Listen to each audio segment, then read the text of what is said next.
Thank you, Mr. Work. And again, thank you to all of our witnesses. This has been very good. Very much appreciate your wisdom and years of experience. Members will be recognized by order of seniority for their 5 minutes of questioning.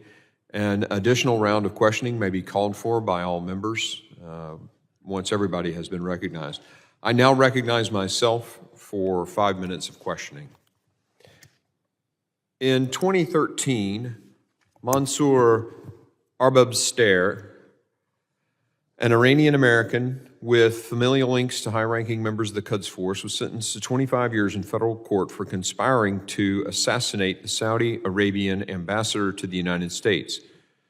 Mr. Arbabster and his Iranian conspirators attempted to contact an individual they believed to be a member of a Mexican drug cartel to coordinate the attack. This plot not only endangered Saudi Arabia's ambassador, but also innocent lives here in the United States. My question is for Ambassador Sales.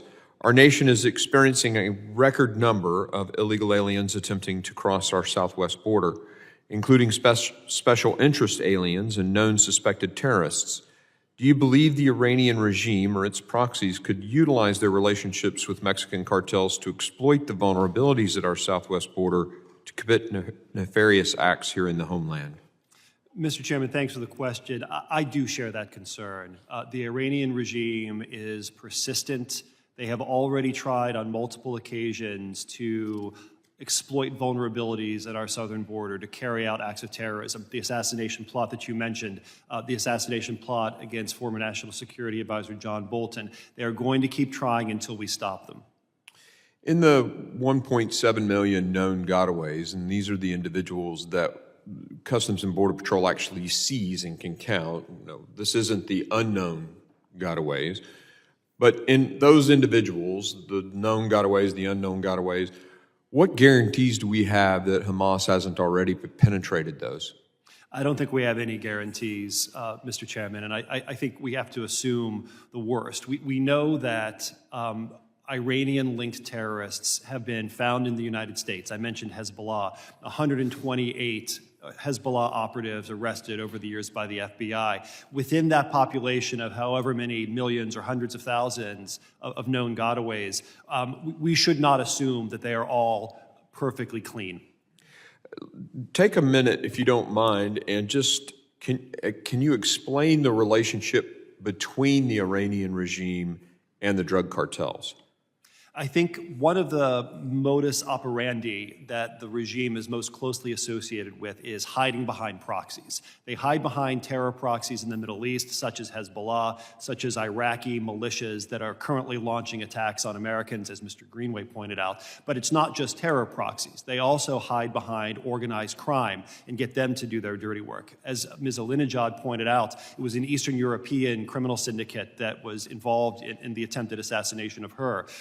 Mexican drug cartels or suspected Mexican drug cartels involved in the assassination plots against John Bolton and against the Saudi ambassador. So it's highly consistent with Iranian tradecraft to use these sorts of proxies and hide behind them.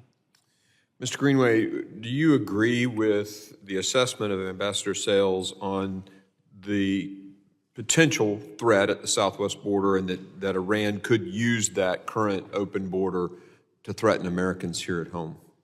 There's no question, Mr. Chairman, and again, they've got a stated and a past record of doing exactly that. I would also note that there are surrogates and proxies, and Iran itself is engaged in criminal activity, and so it's not a surprise that they would make common cause with other criminal networks.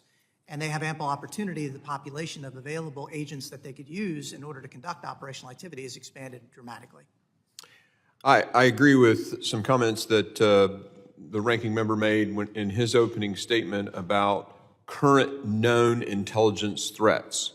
As we've connected with CBP and their intelligence division, they have made that clear. However, I want to enter into the record by unanimous consent their situational awareness alert that they put out, advising their people to be on the watch for these individuals, both Hamas, and they shared Hamas patches, Hezbollah patches, because clearly the threat is real.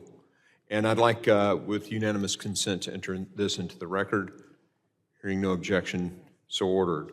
I'm actually going to do something I rarely do and yield back a little extra time. Maybe I'll give it to Mr. Ivey. But again, thank you for being here. And I